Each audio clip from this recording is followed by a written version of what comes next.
ਔਖਾ ਨਿਰਵਾਰ। ਸਾਡੇ ਵਿੱਚੋਂ ਅੱਜ ਤੱਕ ਕਿਸੇ ਨੇ ਵੀ ਇਹਨੂੰ ਮਾਸਟਰ ਆ ਕੇ ਨਹੀਂ ਸੱਦਿਆ। ਜਦੋਂ ਵੀ ਸੱਦਿਆ ਇਹਦਾ ਨਾਂ ਹੀ ਲਿਆ,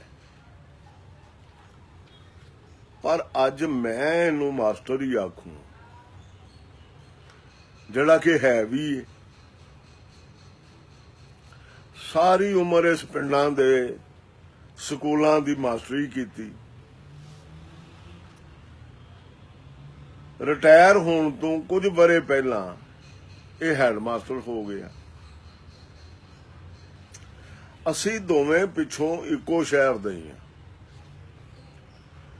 ਇੱਕੋ ਸ਼ਹਿਰ ਦੇ ਨਹੀਂ, ਸਗੋਂ ਇੱਕ ਮਹੱਲੇ ਤੇ ਕਿਸੇ ਹੱਦ ਤੱਕ ਅਸਲੋਂ ਨਾਲੋਂ ਨਾਲ ਦੇ ਗੁਆਂਢੀ ਸਨ। ਇਹਦਾ ਬਚਪਨਾ ਸਾਡੇ ਘਰ ਹੀ ਲੰਘਿਆ ਹੈ। ਭਰਾ ਮੇਰੇ ਵੱਡੇ ਦਾ ਲੰਗੋਟੀਆ, ਉਹਦਾ ਵੀ ਇਹਨਾਂ ਦੇ ਘਰ ਆਉਣ ਜਾਣ ਸੀ। ਭੈਣਾਂ ਇਹਦੀਆਂ ਸਾਰੀਆਂ ਨਿੱਕੀਆਂ ਮੋਟੀਆਂ ਨਾਲ ਵੀ ਉਹ ਖੇਡੇ ਆਇਆ ਸੀ, ਸਗਮਾ ਜਿਵੇਂ ਇਹ ਸਾਡੀਆਂ ਨਾਲ। ਪਿਛਲੇ ਦਿਨਾਂ ਤੋਂ ਰੋਜ਼ ਪਿਆ ਹੁੰਦਾ ਸੀ ਦਫ਼ਤਰ ਮੇਰੇ, ਘੰਟਾ 2 ਘੰਟੇ ਰੋਜ਼ ਹੀ ਬਹਿ ਕੇ ਜਾਂਦਾ। ਜਿਹੜੀ ਵੀ ਇਹਦੇ ਨਾਲ ਗੱਲ ਕਰੋ, ਇਹਨੇ ਅੱਗੋਂ ਇੱਕੋ ਵਾਰੀ ਹੈ ਤੇ ਜ਼ਰੂਰੀ ਆਖਣਾ ਹੁੰਦਾ। ਲੱਗਦਾ ਇੰਜ ਜਿਵੇਂ ਇਹਨੇ ਤੁਹਾਡੀ ਆਖੀ ਕੋਈ ਨਹੀਂ ਸੁਣੀ। ਦੁਹਰਾਓ ਤਾਂ ਫਿਰ ਇੰਜ ਗੱਲ ਕਰੇਗਾ ਜਿਵੇਂ ਤੁਹਾਡੀ ਪਹਿਲੀ ਆਖੀ ਸੁਣ ਲਈ ਹੋਈ ਸੋ, ਤੇ ਜੇ ਆਖ ਕੇ ਚੁੱਪ ਕਰ ਰਹੋ ਤਾਂ ਪਤਾ ਲੱਗੇਗਾ ਇਹ ਕੋਈ ਉੱਚਾ ਨਹੀਂ ਸੁਣਦਾ। ਉਂਝ ਹੀ ਹਰ ਬੰਦੇ ਦੀ ਹਰ ਗੱਲ ਤੇ ਇਹਨੇ ਹੈ ਆਖਣ ਦੀ ਆਦਤ ਪਾ ਲਈ ਹੋਈ ਆਪਣੇ ਆਪ ਨੂੰ। ਕਿਉਂ? ਮੇਰਾ ਖਿਆਲ ਹੈ ਲੋੜ ਤੋਂ ਵੱਧ ਸਿਆਣਾ। ਮੈਂ ਪੁੱਛਿਆ ਇੱਕ ਦਿਨ, ਐਨੀ ਨੌਕਰੀ ਕਰ ਛੱਡੀ ਏ ਤੂੰ, ਨਾਲ ਦੇ ਮਾਸਟਰਾਂ ਤੇ ਹੋਰ ਪੜਿਆਰਾਂ ਨੂੰ ਵੀ ਇੰਜੇ ਹਰ ਗੱਲ ਉੱਤੇ ਹੈ ਲਾਈ ਰੱਖਦਾ ਸੈਂ? ਆਦਤ ਮੂਜਬ ਅੱਗੋਂ ਹੈ ਇਹ ਕੀਤੇ ਹੋ ਸੂ ਮੈਨੂੰ। ਮੈਂ ਅੱਗੋਂ ਜਵਾਬ ਉਡੀਕਦਿਆਂ ਨਜ਼ਰਾਂ ਨਾਲ ਥੋੜਾ ਭਰ ਕੇ ਤੱਕਿਆ ਤਾਂ ਨੇਮਾ ਜਿਹਾ ਹੱਸ ਪਿਆ। ਅਖੇ ਤੇ ਹੋਰ ਕੀ ਏ, ਇੰਜ ਹੀ ਏ ਕਿ ਅਸਲ ਵਿੱਚ ਮੇਰੇ ਕੰਨਾਂ 'ਚ ਅਗਲੇ ਦੇ ਲਫ਼ਜ਼ ਜੁੜ ਕੇ ਨਹੀਂ ਪੜਦੇ, ਇਸ ਲਈ ਹੈ ਕਰ ਦੇਣਾ। ਨਾ ਕਰਾਂ ਤਾਂ ਲਹਿਜ਼ੇ ਮਗਰੋਂ ਸਮਝ ਆ ਜਾਂਦੇ ਨੇ, ਪਰ ਹੁਣ ਇਹ ਹੈ ਆਖਣੀ ਪੱਕ ਗਿਆ। ਕੋਈ ਨਹੀਂ, ਤੁਸੀਂ ਦਰਗੁਜ਼ਰ ਹੀ ਕਰ ਲਿਆ ਕਰੋ। ਮੈਂ ਹੱਸ ਪਿਆ ਤੇ ਉਹਨੂੰ ਤਸੱਲੀ ਦਿੱਤੀ, ਚਲੋ ਕੋਈ ਗੱਲ ਨਹੀਂ, ਤੁਹਾਡਾ ਮਸਲਾ ਹੀ ਸਮਝਣਾ ਸੀ ਬਸ। ਆਖਣ ਲੱਗਾ, ਤੁਸੀਂ ਹੁਣ ਪਿਛਾਂ ਘਰ ਤੇ ਬਾਵਾ ਲੰਮਾ ਚਿਰ ਨਹੀਂ ਜੇ ਜਾਂਦੇ। ਆ ਕੁਝ ਦਿਨ ਪਹਿਲਾਂ ਲਾਲਾ ਮਿਲਿਆ ਸੀ, ਤੁਹਾਡਾ ਪੁੱਛਿਆ ਤੇ ਕਹਿਣ ਲੱਗਾ ਬੜਾ ਘੱਟ। ਉਹ ਹੁੰਦਾ ਨਹੀਂ ਸੀ ਆਪਣਾ ਹੂੜ ਮੱਤ ਬੇਲੀ ਅਲਾਦੀਨ, ਉਹ ਆ ਗਿਆ ਵਾਪਸ। ਉਹ ਜਿੱਦਾਂ ਬੜਿਆਂ ਵਕਤਾਂ ਨਾਲ ਗਾਣੇ ਵਜਾਣੇ ਦਾ ਚੇਟਕ ਲਾ ਕੇ ਦਿਮਾਗੀ ਕੀੜਾ ਮਾਰਿਆ ਸੀ, ਮਰਿਆ ਕਿੱਥੋਂ ਸੀ। ਬਸ ਗਾਣੇ ਵਜਾਣੇ ਉਸ ਕੀੜੇ ਨੂੰ ਕੁਝ ਕਾਬੂ ਕਰ ਲਿਆ ਸੀ। ਰਿਹਾ ਤਾਂ ਉਹਦੇ ਵਿੱਚ ਉਂਝ ਹੀ ਸੀ। ਉਹ ਸਾਰੇ ਉਹਦੇ ਮਰ ਖਪ ਗਏ ਨੇ, ਕੱਲਮ ਕੱਲਾ ਰਹਿ ਗਿਆ। ਨਹੀਂ, ਭਰਾ ਵੱਡੇ ਦਾ ਪੁੱਤਰ ਹੈ ਸੂ ਇੱਕ, ਉੱਥੇ ਵਲੈਤ ਹੁੰਦਾ, ਉਹਨੇ ਤੇ ਇੱਥੇ ਲੈਣ ਕੁਝ ਨਹੀਂ ਆਣਾ। ਆਖਿਆ ਸੂ ਕਿਧਰੇ ਉਹਨੂੰ, ਉਹਨੇ ਅੱਗੋਂ ਠੋਕ ਕੇ ਜਵਾਬ ਦਿੱਤਾ, ਬਈ ਮੈਂ ਉੱਥੇ ਜਾ ਕੇ ਕੀ ਕਰਨਾ ਪਾਕਿਸਤਾਨ, ਤੂੰ ਜਾਣ ਤੇ ਤੇਰਾ ਕੰਮ ਜਾਣੇ। ਮਾਂ ਤੁਹਾਨੂੰ ਪਤਾ ਹੈ ਪਹਿਲਾਂ ਹੀ ਮਰ ਗਈ ਸੀ।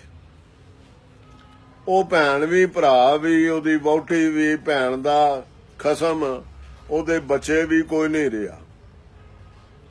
ਬਸ ਇਹ ਵੇਦ ਜੀ ਹੈ ਸਨ,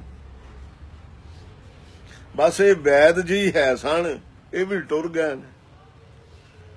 ਮਾਸਟਰ ਕਿਸੇ ਰੇਡੀਓ ਤੋਂ ਸੁੱਤੇ ਸਿੱਧੀ ਇੱਕ ਤਾਰ ਬੋਲੀ ਜਾਂਦਾ ਸੀ, ਮੇਰੇ ਮੂੰਹੋਂ ਨਿਕਲਿਆ। ਬੜਾ ਅਫਸੋਸ ਲੱਗਾ ਮਾਸਟਰ ਜੀ ਸਾਰੀ ਗੱਲ ਸੁਣ ਕੇ। ਹੈਂ? ਆਹੋ, ਦਿਨੋਂ ਆ ਗਿਆ ਸਭ ਕੁਝ ਛੱਡ ਛਡਾ ਕੇ। ਉਹ ਛੱਡਣਾ ਵੀ ਕੀ ਸੀ, ਇਹ ਵੀ ਲੋਕਾਂ ਦੇ ਘਰਾਂ 'ਚ ਹੀ ਪਿਆ ਰਹਿੰਦਾ ਸੀ। ਉਰਾਂ ਪਰਾਂ ਜਾਂਦੇ ਆਉਂਦੇ ਲੋਕਾਂ ਆਪਣੀਆਂ ਵਕੇਸ਼ਨਸ ਤੇ ਇਹਨੂੰ ਮਹੀਨੇ ਖੰਡ ਦਾ ਰਾਸ਼ਨ ਪਾ ਕੇ ਘਰ ਦੀ ਰਾਖੀ ਤੇ ਛੱਡ ਜਾਣਾ। ਇਹ ਬਾਜਾ ਲੈ ਕੇ ਉੱਥੇ ਅੱਪੜ ਜਾਂਦਾ ਸੀ, ਤਬਲਾ ਵੀ ਨਾਲ। ਇਹ ਤਾਂ ਯਾਦ ਹੀ ਹੋਣਾ, ਤਬਲਾ ਇਹ ਕੋਈ ਆਪਣੇ ਵਜਾਉਂਦਾ ਹੁੰਦਾ ਸੀ, ਕੋਈ ਆਪਣਾ ਹੀ ਜੋੜਿਆ ਤਬਲਾ। ਮੈਂ ਆਖਿਆ ਮਾਸਟਰ ਸੰਗੀਤ ਆਖਰ ਇਹਨੇ ਕਰ ਹੀ ਲਿਆ ਨਾ ਕੁਝ ਨਾ ਕੁਝ। ਹੈਂ? ਆਹੋ, ਹੈ ਤੇ ਤੁਹਮ ਤਸੀਰ ਵਿੱਚ ਸੀ ਗਾਣਾ ਵਜਾਣਾ, ਤਾਂ ਹੀ ਐਡਾ ਦਿਮਾਗੀ ਕੀੜਾ ਹੁੰਦਾ ਵਾੜ ਹੀ ਦਿੱਤਾ ਮੈਂ ਦੇ ਅੰਦਰ। ਤੁਹਮ ਤਸੀਰ? ਮਾਸਟਰ ਤੇਰਾ ਮਤਲਬ ਹੈ ਮਾਂ ਪਿਓ ਦੋਵਾਂ ਵੱਲੋਂ? ਹੈ? ਆਹੋ, ਕਿਵੇਂ ਪਤਾ ਲੱਗਾ? ਹੈ? ਆਹੋ, ਬਸ ਲਾ ਲਿਆ ਕਿ ਮੈਂ ਹਿਸਾਬ ਕਿਤਾਬ। ਇੱਕ ਦਿਨ ਇਹਨਾਂ ਦੇ ਘਰ ਹੀ ਬੈਠੇ ਸਾਂ, ਅਲਾਦੀਨ ਤੇ ਮੈਂ ਗਾਣਾ ਵਜਾਣਾ ਕਰਦੇ, ਤਬਲਾ ਮੈਂ ਵਜਾਉਂਦਾ ਸਾਂ ਪਿਆ। ਵੈਦ ਹੋਰੀ ਕੋਲ ਆ ਗਏ। ਇੱਕ ਦੋ ਥਾਵਾਂ ਤਬਲੇ ਦੀਆਂ ਬਣਾ ਕੇ ਮੈਂ ਚੈੱਕ ਕੀਤਾ, ਪੋਜ਼ਿਟਿਵ ਆਏ। ਮੈਂ ਹੋਰ ਪੁੱਛਿਆ, ਉਹਨਾਂ ਦਾ ਜਵਾਬ ਵੀ ਠੀਕ ਦਿੱਤਾ ਉਹਨੇ, ਸਗੋਂ ਬੋਲ ਬੰਨ ਕੇ ਦੱਸਿਓ ਨੇ। ਡਾਂਸ ਦਾ ਤਬਲਾ ਵਜਾਉਂਦੇ ਸਨ। ਅਲਾਦੀਨ ਦੇ ਨਾਨਕੇ ਡਾਂਸ ਵਾਲੇ ਹੀ ਸਨ। ਮਾਸਟਰ ਨੇ ਮੈਨੂੰ ਅਸਲੋਂ ਹੀ ਚੁੱਪ ਲਾ ਦਿੱਤੀ। ਮੈਂ ਸੋਚਿਆ ਅਲਾਦੀਨ ਦਾ ਤੇ ਇਹਦਾ ਇੱਟ ਕੁੱਤੇ ਦਾ ਵੈਰ ਹੁੰਦਾ ਸੀ ਉਸ ਵੇਲੇ। ਮਾਸਟਰ ਪੱਕ ਨਾਲ ਕੋਈ ਇੰਜ ਦੀ ਵਿੰਗੀ ਜਈ ਇਹਨੂੰ ਲਾਈ ਹੋਣੀ ਹੈ, ਜਿਹੜਾ ਅਲਾਦੀਨ ਪਾਗਲ ਹੋ ਕੇ ਇਹਨਾਂ ਦੇ ਬੂਹੇ ਤੇ ਜਾ ਚੜਦਾ ਸੀ ਤੇ ਅੰਦਰੋਂ ਕੁੰਡੀ ਮਾਰ ਲੈਂਦੇ ਸਨ, ਤੇ ਉਹ ਬੂਹੇ ਤੇ ਖਲੋ ਇਹਨਾਂ ਦੇ ਦੀਨ ਮਜ਼ਹਬ ਤੋਂ ਲੈ ਕੇ ਹਰ ਨਿੱਕੀ ਮੋਟੀ ਇਹਨਾਂ ਦੀ ਨੂੰ ਪੁਣ ਪੁਣ ਪਤਨ ਕਰ ਛੱਡਦਾ ਹੁੰਦਾ ਸੀ। ਮਾਸਟਰ ਮੇਰੇ ਮੂੰਹ ਵੱਲ ਤੱਕਦਾ ਰਿਹਾ ਕੁਝ ਚਿਰ, ਤੇ ਫਿਰ ਆਖਣ ਲੱਗਾ, ਕਿਧਰੇ ਲੰਮੀਆਂ ਸੋਚਾਂ ਵਿੱਚ ਹੀ ਡੁੱਬ ਗਏ ਹੋ ਤੁਸੀਂ ਤੇ। ਮੈਂ ਹੌਲੀ ਜੀ ਆਖਿਆ, ਨਹੀਂ ਇੱਥੇ ਹੀ ਆ। ਮਾਸਟਰ ਕਹਿਣ ਲੱਗਾ, ਮੈਨੂੰ ਪਤਾ ਹੈ ਅਲਾਦੀਨ ਲੈ ਗਿਆ ਤੁਹਾਨੂੰ ਕਿਧਰੇ। ਕੋਈ ਨਹੀਂ, ਆਪਣੀ ਮੌਤ ਦਾ ਸਮਾਨ ਵੀ ਲੈ ਆਂਦਾ ਸੂ ਕਿਸੇ ਥਾਂ।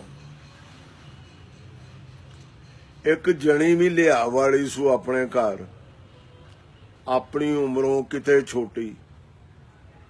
ਉਹ ਵੀ ਘਰ-ਬਾਰ ਵੇਖ ਕੇ ਟਿਕ ਗਈ। ਹੋਰ ਇਹਦੇ ਨਾਲ ਤੇ ਕੀ ਰਹਿਣਾ ਉਹਨੇ। ਇਹਨੇ ਕੁਝ ਵਰਿਆਂ ਤੀਕ ਉਂਝ ਹੀ ਹੱਥ ਪੈਰ ਛੱਡ ਜਾਣੇ ਨੇ, ਜਿਹੜੇ ਹੈ ਵੀ ਸੂ ਥੋੜੇ ਬਾਲੇ।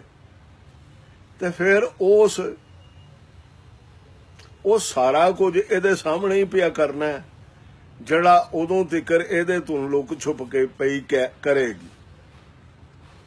ਮਕਾਨ ਦੀ ਇੱਕ ਚੁੰਝ ਸੀ ਨਾ ਇਹਨਾਂ ਦੀ, ਬੈਰੀ ਜਹਾਜ਼ ਦੇ ਮੂੰਹ ਵਰਗੀ, ਉੱਥੇ ਹੱਟੀ ਜਿਹੀ ਪਾ ਲਈ ਸੂ ਗੋਲੀਆਂ ਟਾਫੀਆਂ ਦੀ। ਤੇ ਮੁੰਡੇ ਇਹਦੇ ਕੋਲ ਗੋਲੀ ਟਾਫੀ ਦੀ ਉਮਰ ਤੋਂ ਵੱਡੇ ਹੀ ਬੜੇ ਰਹਿੰਦੇ ਨੇ ਸਾਰਾ ਦਿਨ, ਮਗਰ ਪਰਦੇ ਜੈ ਵਿੱਚੋਂ ਉਹ ਵੀ ਚਾਵਾਂ ਰੋਟੀਆਂ ਫੜਾਉਂਦੀ ਰਹਿੰਦੀ। ਮਾਸਟਰ ਨੇ ਇਹ ਗੱਲ ਕੀਤੀ ਤਾਂ ਮੈਨੂੰ ਵੀ ਸਮਝ ਆ ਗਈ ਵੀ ਮੈਂ ਅੱਜ ਇਹਨੂੰ ਇਹ ਆਦਰ ਕਰਦਿਆਂ ਨਾ ਤੂੰ ਕਿਉਂ ਨਹੀਂ ਬੁਲਾਇਆ।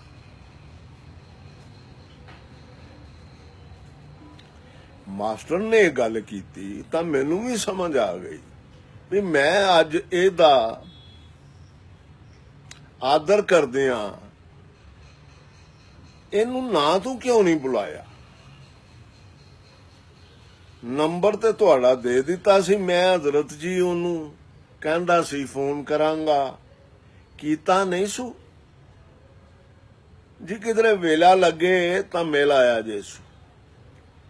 ਮੈਂ ਆਖਿਆ ਮਾਸਟਰ ਮਿਲਾਂਗਾ ਤੇ ਸਹੀ ਜਿੱਦਣ ਵੀ ਮੇਰਾ ਟਾਂਗ ਲੱਗਾ, ਪਰ ਇਹ ਜਿਹੜੀ ਉਹਦੀ ਘਰ ਵਾਲੀ ਦੀ ਆਗ ਸੁਣਾਈ ਜੇ ਨਾ, ਇਸ ਨੇ ਉੱਕਾ ਰੋੜ ਦਿੱਤਾ ਮੈਨੂੰ।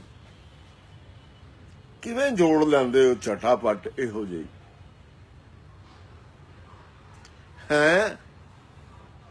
ਆਹੋ ਜੋੜਨੀ ਕੀ ਹੁੰਦੀ ਏ, ਜੁੜੀ ਜੁੜਾਈ ਦਿਸ ਪੈਂਦੀ ਏ।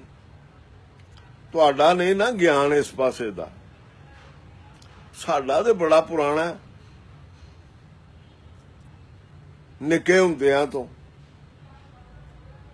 ਅਸੀਂ ਤਾਂ ਸਿਨੇਮਿਆਂ ਵਾਲੇ ਟੋਟਿਆਂ ਤੋਂ ਕਈ ਸਾਲ ਪਹਿਲਾਂ ਦੇ ਜਿਉਂਦੇ ਟੋਟੇ ਵੇਖ ਲੈਂਦੇ ਸੀ। ਬੜੇ ਬੜੇ ਘਰਾਂ ਵਿੱਚੋਂ, ਬੜੀਆਂ ਬੜੀਆਂ ਝੀਥਾਂ ਵਿੱਚੋਂ ਅੱਖਾਂ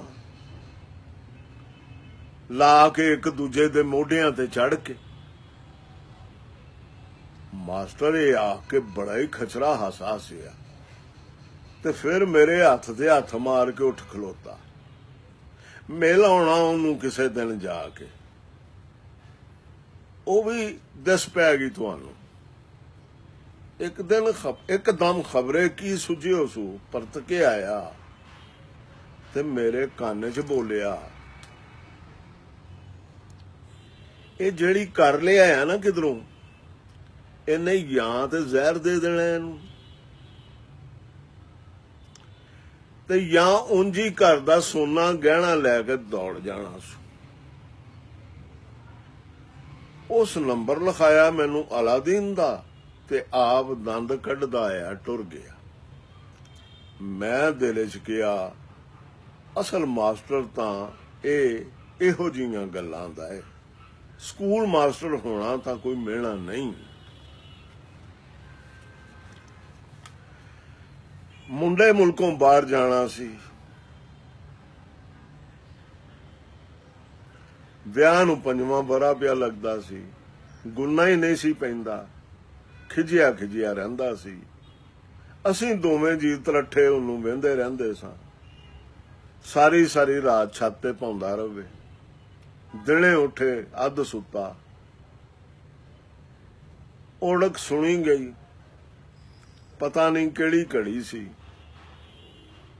ਆ ਲਿਫਾਫਾ ਗਿਆ। ਅਗਲੇ ਦਿਨ ਆਂਦਾ, ਤਾਇਆ ਜੀ ਨੂੰ ਸਲਾਮ ਨਾ ਆਖਾਈਏ, ਅੱਜ ਸ਼ਾਮ ਤੀਕਰ ਆ ਜਾਵਾਂਗੇ। ਮੈਂ ਆਖਿਆ ਹੋਇਆ ਅਹੇ ਤੁਹਾਡੇ ਬਿਨਾਂ ਤੇ ਨਹੀਂ ਨਾ, ਚਲੋ ਉੱਠੋ ਕੱਪੜੇ ਬਦਲੋ। ਬਸ ਲੈ ਟੁਰਿਆ ਮੈਨੂੰ ਤਰੀਖਾ ਛੋਲਾ ਆਪਣੇ ਪਿਛਲੇ ਸ਼ਹਿਰੇ। ਜਾ ਤਾਇਆ ਨੂੰ ਮੱਥਾ ਟੇਕਿਓ। ਤਾਈ ਵੀ ਲੱਗ ਪਈ ਦੇਣ ਦੁਆਈ। ਵਾਪਸ ਨਿਕਲੇ ਤਾਂ ਮੈਨੂੰ ਅਲਾਦੀਨ ਯਾਦ ਆ ਗਿਆ। ਮੈਂ ਮੁੰਡੇ ਨੂੰ ਆਖਿਆ ਗੱਡੀ ਮੋੜ, ਤੇਰੇ ਮਗਰੋਂ ਖਬਰੇ ਆਣ ਹੀ ਨਾ ਹੋਵੇ ਮੇਰਾ। ਸ਼ਹਿਰ ਵੀ ਤਾਂ ਕੁਝ ਮਹਿੰਦਾ ਜਾ ਦਾਦਕਾ, ਅਖੇ ਲਿਆਏ ਹੀ ਨਹੀਂ ਜੇ ਕਦੇ, ਇਸੇ ਲਈ ਆਖਿਆ ਇਧਰ ਕਦੀ ਪਹਿਲਾਂ ਤੇ ਨਹੀਂ ਜੇ ਲਿਆਂਦਾ। ਲੈਣੋਂ ਇਸ ਪਾਰ ਹੀ ਰਹੇ ਆ ਸਦਾ, ਜਿੰਨੀ ਵਾਰ ਵੀ ਆਏ ਆ। ਮੈਂ ਆਖਿਆ ਇਹ ਪਰਦੇਸ ਹੀ ਕੱਟਿਆ ਹੀ ਮੈਂ ਨਿੱਤ, ਤੈਨੂੰ ਇਹਦਾ ਵੀ ਪਤਾ ਨਹੀਂ। ਲਾਹੌਰ ਹੀ ਜੰਮਿਆ, ਲਾਹੌਰ ਹੀ ਵਧਿਆ। ਅਸਾਂ ਤੇ ਉਜੜੇ ਆਏ ਸਾਂ ਇੱਧਰ, ਜਿਹਨੂੰ ਲੈਣੋਂ ਪਾ ਪਿਆ ਆਖਣਾ। ਜਦੋਂ ਆਖੀਦਾ ਸੀ ਲੈਣੋਂ ਪਾਰ, ਤਾਂ ਦੂਰੀ ਦਾ ਹਿਸਾਬ ਖੁੰਝ ਜਾਂਦਾ ਸੀ। ਮੇਰਾ ਮਤਲਬ ਇਹ ਨਹੀਂ ਸੀ ਰਹਿੰਦਾ। ਮਾਂ ਤੇਰੀ ਨੂੰ ਵੀ ਕੋਈ ਅੰਦਾਜ਼ਾ ਨਹੀਂ ਅਸੀਂ ਕਿਹੜੀ ਮਿੱਟੀ ਦੇ ਘਾਹ ਪੱਤਰ ਸਾਂ। ਮੁੰਡੇ ਨੂੰ ਮੈਂ ਲੀਏ ਲਾਂਦਾ, ਦਸਨ ਦੇ ਪੱਜ ਥਾਵਾਂ ਨਾਲ ਆਪਣੇ ਪੁਰਾਣੇ ਵੇਲੇ ਚੇਤੇ ਕਰਦਾ ਜਾਂਦਾ ਸਾਂ। ਉਹਨੂੰ ਵੀ ਜਿਵੇਂ ਸਮਝ ਆ ਗਈ ਸੀ। ਚੁੱਪ ਕੀਤਾ, ਸੱਜੇ ਖੱਬੇ ਸਿੱਧੇ ਤੂੰ ਅੱਗੇ ਨਾ ਵੱਧਦਾ। ਮੈਂ ਆਖਦਾ ਕੁਆਟਰ ਰੋਡ, ਇੱਥੇ ਕੱਚੀ ਬਸਤੀ, ਪੈਲੀਆਂ ਵਿੱਚ ਪੁਰਾਣੀ ਡੱਲ, ਲਾਰੀ ਅੱਡੇ ਤੇ ਸਬਜ਼ੀ ਮੰਡੀ ਦਾ ਰਾਹ। ਸਿਨੇਮੇ ਨੂੰ ਵੀ ਇਧਰੋਂ ਵਿੱਚੋਂ ਹੀ ਪੈਂਦਾ ਸੀ। ਨਹਿਰੀ ਕੁਆਟਰ, ਸਟੇਡੀਅਮ ਜਾਂਦੀ ਸੜਕ, ਇਧਰੋਂ ਖੂਨੀ ਕਬਰਾਂ ਕੋਲੋਂ ਖਿਸਕਦੀ ਗੰਦੇ ਨਾਲੇ ਦੇ ਨਾਲ ਨਾਲ ਪੰਜੀ ਪੀਰੀ ਦੇ ਵਣਾਂ ਨੂੰ ਸਲਾਮ ਕਰਦੀ, ਤੋੜ ਅਗਾਂਹ ਆਮਦਪੁਰੇ ਦੀ ਕੱਛੋਂ ਲੰਘਦੀ, ਬਸਤੀ ਬਲੋਚਾਂ ਪਾਸੇ ਛੱਡਦੀ, ਕੌਂਤਿਆਂ ਦੇ ਛੱਪੜ ਤੋਂ ਕਿਲੇ ਦੇ ਧੂੜ ਕੋਟ ਨੂੰ ਜਾ ਪੜਦੀ ਸੀ। ਇੱਕ ਪਾਸੇ ਗੁਮਟੀ, ਦੂਜੇ ਪਾਸੇ ਮੋਲੜ ਸ਼ਾਹ ਤੇ ਸ਼ਾਹ ਜਮਾਲ। ਆਮਦਪੁਰੇ ਸਾਡੀ ਪੁੱਫੀ ਹੁੰਦੀ ਸੀ, ਪੁੱਫੀ ਜੀਮਾ। ਵਣ ਵਾਲੀ ਮਸ਼ੀਨ ਦੇ ਅਗਲਾ ਰੜਾ ਰੋਡ ਪਤਾ ਨਹੀਂ ਕਿੱਥੇ ਗਵਾਚ ਗਿਆ ਸੀ। ਖੱਬੇ ਹੱਥ ਦੇ ਪਿੜ ਵੀ ਨਾ ਦਿਸੇ ਮੈਨੂੰ। ਹਾਂ ਜੀ ਸਿੱਧਿਆਂ, ਮੁੰਡੇ ਪੁੱਛਿਆ। ਆਹੋ, ਇਹ ਕਬਰਸਤਾਨ ਪੀਰ ਫਤਿਹਦੀਨ ਦਾ ਹੀ। ਮੈਂ ਉਹਨੂੰ ਇੰਨਾ ਹੀ ਦੱਸਿਆ ਤੇ ਆਪ ਮੈਂ ਪਿਓ ਨਾਲ ਜਾ ਵੜਿਆ ਸੰਘਣੇ ਵਣਾਂ ਦੇ ਬੂਟਿਆਂ, ਦਿਬ ਤੇ ਪੁਗਾੜ ਦੇ ਨਾਲ,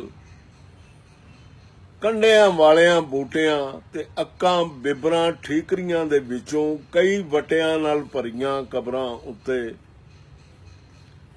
ਪਿਓ ਪਿਆ ਆਖੇ, ਕਦੀ ਮੈਨੂੰ, ਕਦੀ ਮੈਥੋਂ ਵੱਡੇ ਨੂੰ, ਆਪਣੇ ਮਾਂ ਪਿਓ ਭੈਣਾਂ ਤੇ ਇੱਕੋ ਇੱਕ ਵੱਡੇ ਭਰਾ ਦੀ।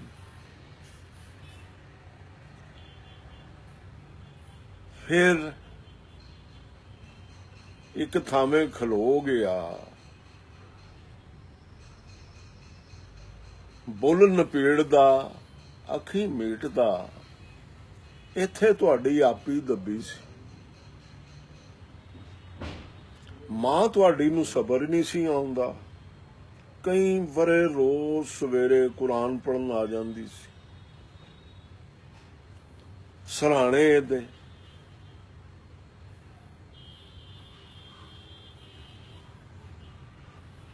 ਇੱਥੇ ਨਾਨਾ ਸੀ ਤੁਹਾਡਾ,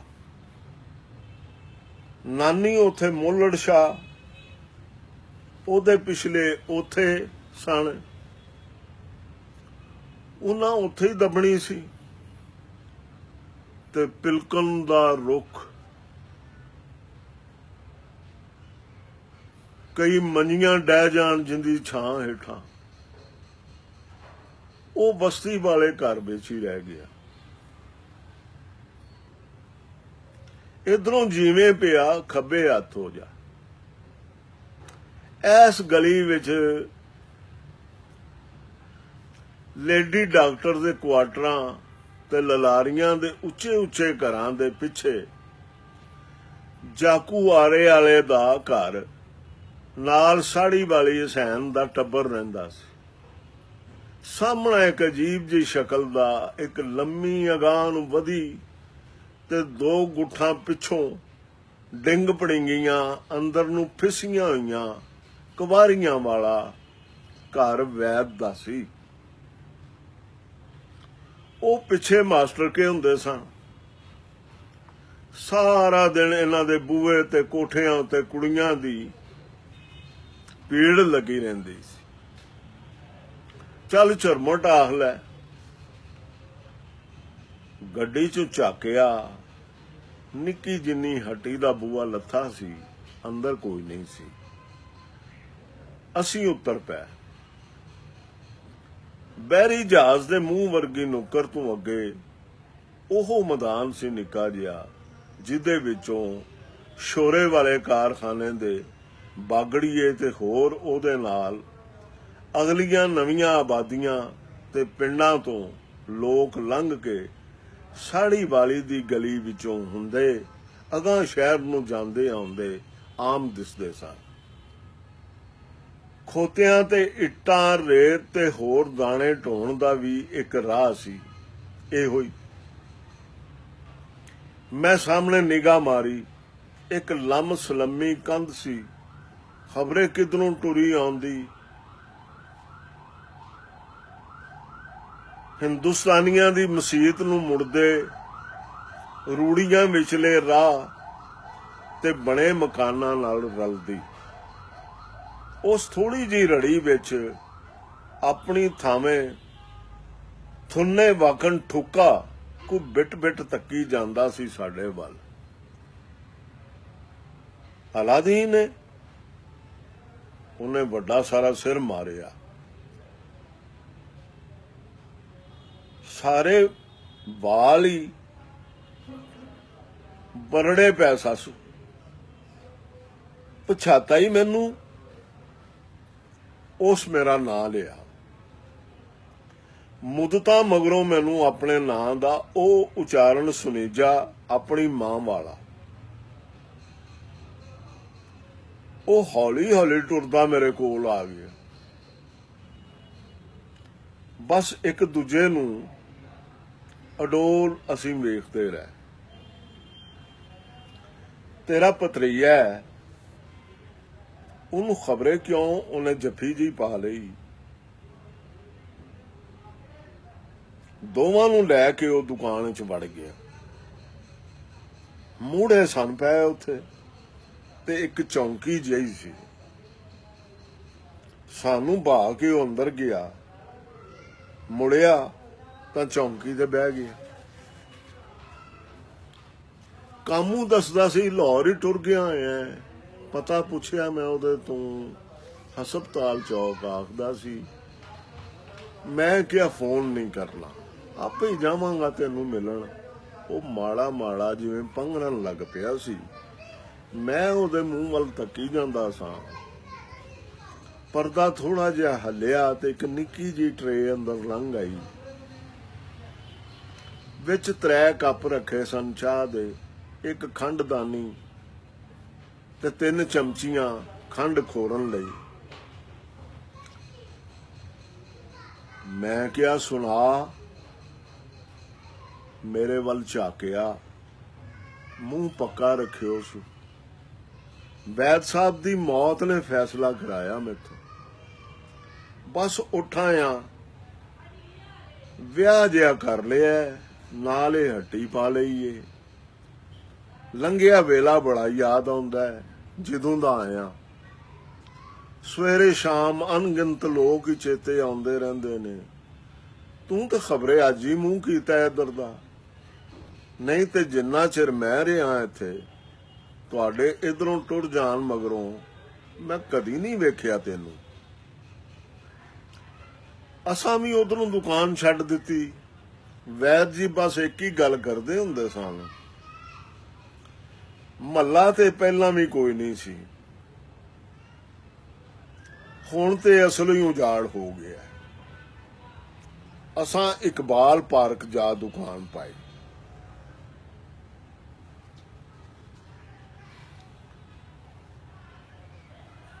ਆ ਮੈਂ ਤੈਨੂੰ ਤੁਹਾਡਾ ਘਰ ਵਾਲਾ ਪਾਸਾ ਵਿਖਾਵਾਂ। ਕੀ ਵੇਖ ਕੇ ਕਰਨਾ ਹੈ? ਮੈਂ ਤਾਂ ਤੈਨੂੰ ਵੇਖਣ ਆਇਆ। ਹੋਰ 2 ਘੜੀਆਂ ਤੇਰੇ ਨਾਲ ਲੰਘਾ ਕੇ ਟੁਰ ਜਾਵਾਂਗਾ। ਮੁੰਡਾ ਮੇਰਾ ਕਾਲਾ ਪੈ ਗਿਆ। हाँ चाचा मैं वेखना है अपने दादे दादी वाला घर। मैं समझाया छड्ड परां काकू, चाचे नाल इत्थे ही बहने आ।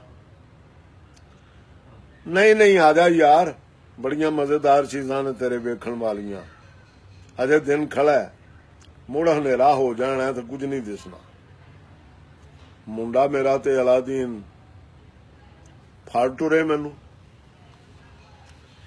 गलियां दे अगों दी लंघे, उच्ची सारी गलियां दे मूहां उत्ते नावां दियां लगियां फटियां पड़दे, उच्ची सारी हसे। फिर पता नहीं उहदे अंदरों किथों कोई बड़ी मोटी गाल वड्डे सारे गोले वाकण फिरदी आवे ते दड़ल करदी उहदे बुल्लां तो बाहर निकल जावे। पता नहीं किहड़ी त्रोड़ भन करदी होई उन्हां फटियां दी मैं नीवी पा लवां। ਉਹ ਆਖੇ ਮੈਨੂੰ ਪਤਾ ਹੈ ਤੈਨੂੰ ਸ਼ਰਮ ਆਉਂਦੀ ਹੈ ਜਵਾਨ ਮੁੰਡੇ ਨਾਲ ਟੁਰਦੇ ਆ, ਐਡੀ ਗਾਲ ਦਾ ਸਿਰੀ ਬਣਦੇ ਆ। ਉਹ ਆਖੇ ਮੈਨੂੰ ਪਤਾ ਹੈ ਤੈਨੂੰ ਸ਼ਰਮ ਆਉਂਦੀ ਹੈ, ਜਵਾਨ ਮੁੰਡੇ ਨਾਲ ਟੁਰਦੇ ਆ, ਐਡੀ ਗਾਲ ਦਾ ਸਿਰੀ ਬਣਦੇ ਆ। ਪਰ ਮੈਨੂੰ ਦੱਸ ਗਲਤ ਕੱਢੀ ਹੈ ਮੈਂ ਇਹ ਗਾਲ? ਵੈਦ ਜੀ ਕਹਿੰਦੇ ਹੁੰਦੇ ਸਨ ਕਿੱਡੇ ਕਿੱਡੇ ਵੱਡੇ ਲੋਕ ਨੇ, ਤਾਕਤਾਂ ਤੇ ਜਾਇਦਾਦਾਂ ਵਾਲੇ, ਪਰ ਸਭ ਦੇ ਸਭ ਉਸ ਗੁੰਡੇ ਦੇ ਬਾਂਹ ਬੇਲੀ, ਉਹਦੇ ਅੱਗੇ ਜ਼ਰੀ ਜਿੰਨਾ ਵੀ ਕੁਸਕਣ ਜੋਗੇ ਨਹੀਂ। ਉਹਦੇ ਕੋਲੋਂ ਧੀਆਂ ਭੈਣਾਂ ਛਲਾਉਂਦੇ ਸਨ, ਉਹਦੇ ਗੁਣ ਗਾਉਂਦੇ ਸਨ, ਤੇ ਅੱਜ ਇਨਾਮ ਵਿੱਚ ਫਟੀਆਂ ਲਵਾਈ ਬੈਠੇ ਨੇ ਗਲੀਆਂ ਦੇ ਮੂੰਹਾਂ ਉੱਤੇ। ਅਲਾਦੀਨ ਨੂੰ ਜਿਵੇਂ ਕੁਝ ਹੋਣਾ ਸ਼ੁਰੂ ਹੋ ਗਿਆ ਸੀ। ਮੈਂ ਪੋਲਾ ਪੋਲਾ ਉਹਦੇ ਨਾਲ ਟੁਰਦਾ ਪਿਆ ਸਾਂ। ਕੋਈ ਯਾਦ ਆ ਜਾਂਦਾ ਘਰ ਤਾਂ ਉਹਦਾ ਪੁੱਛ ਲੈਂਦਾ, ਪਰ ਉਹਦਾ ਰੌਹ ਤਾਂ ਜਿਵੇਂ ਘੱਟ ਹੁੰਦਾ ਹੀ ਨਹੀਂ ਸੀ ਪਿਆ।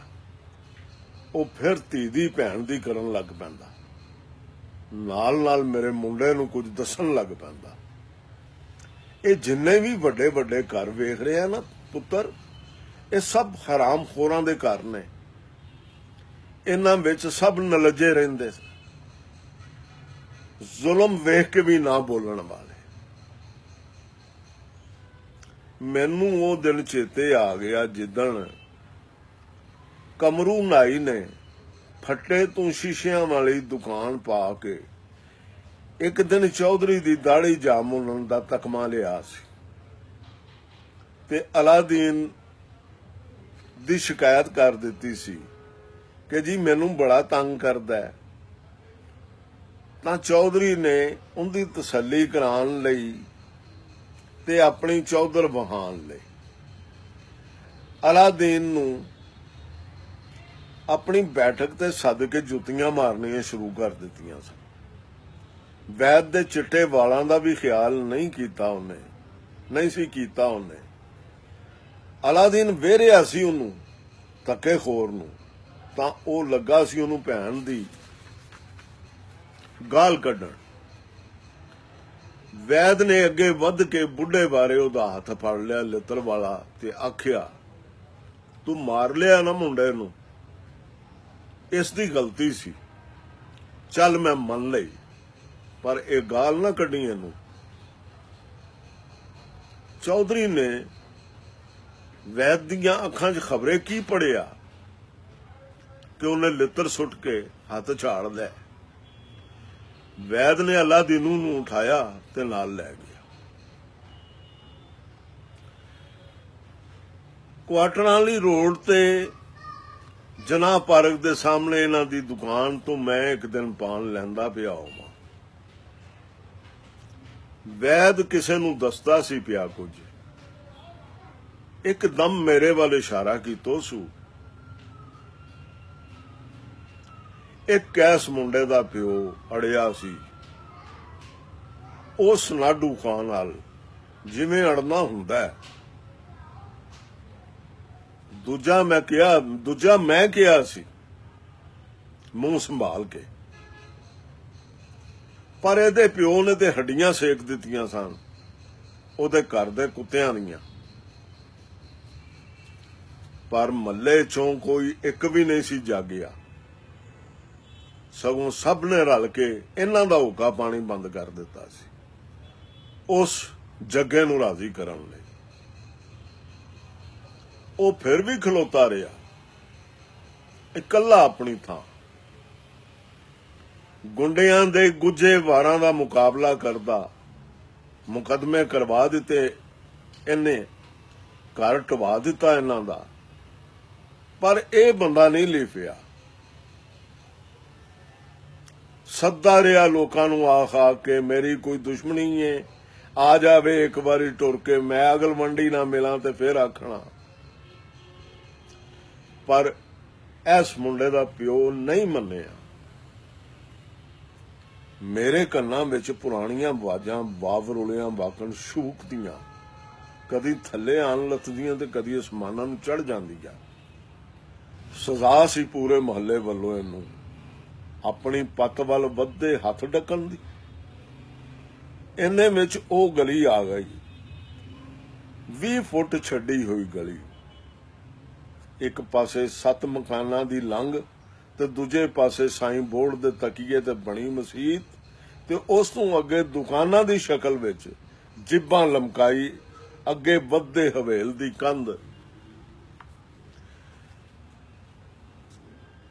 ਅਲਾਦੀਨ ਕਹਿਣ ਲੱਗਾ, ਇਹ ਉਹ ਖਲੋਣਾ ਸੀ ਉਸ ਬੰਦੇ ਦਾ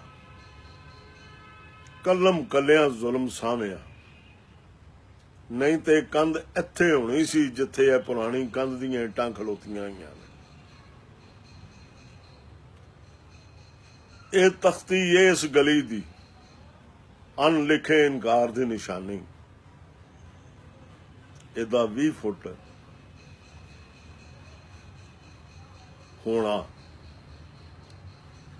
ਅਲਾਦੀਨ ਦੇ ਸਿਰ ਵਿੱਚ ਸੰਗੀਤ ਵੀ ਸੀ ਤੇ ਪੁਰਾਣਾ ਕੀੜਾ ਵੀ, ਜਾਂ ਖਬਰੇ ਉਹ ਕੀੜਾ ਹੀ ਸੰਗੀਤ, ਜਾਂ ਇਹ ਸੰਗੀਤ ਉਹ ਕੀੜਾ ਸੀ। ਮਾਸਟਰ ਤੋਂ ਇਹਦਾ ਨਿਰਵਾਹ ਔਖਾ ਸੀ।